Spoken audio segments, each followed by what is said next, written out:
thank you so much for coming, braving the cold weather and the snow outside. Got a little scary at times today. I was driving and there was a whiteout, so hoped it wouldn't last all day long, so I'm glad all of you made it. How many of you have never seen the marimba or heard it before? Okay, there's a few. So I didn't want this to be a history lesson today.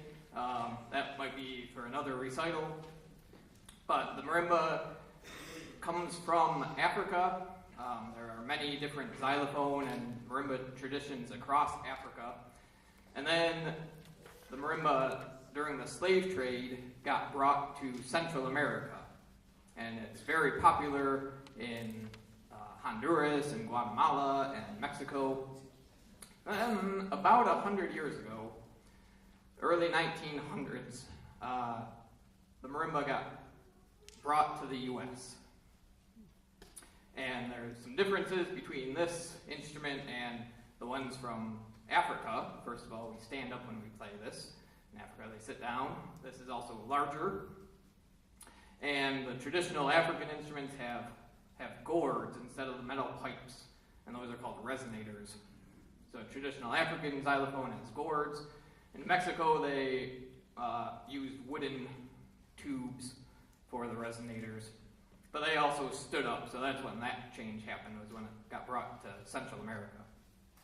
But when the marimba got brought to the U.S., there wasn't any music written for it. It was a new instrument in this current form.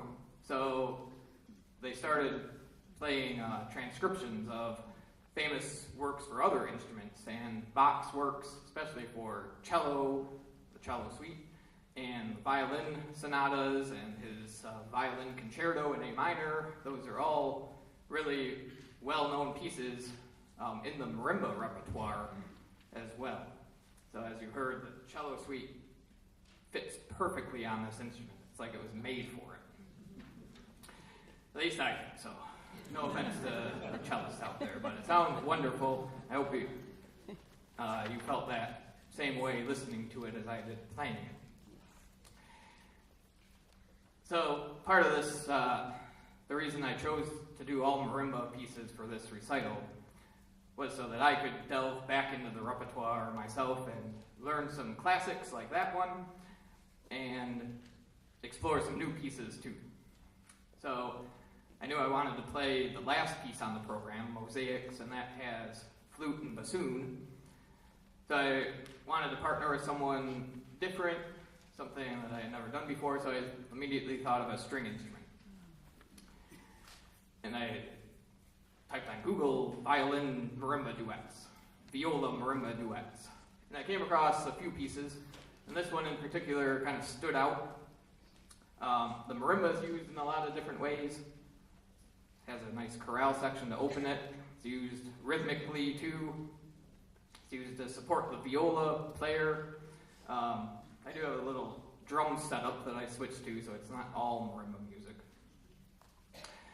But the viola part also uses some different techniques too. She plays on the body of the viola at times with her hands and does a lot of pizzicato stuff, so it's a real interesting piece.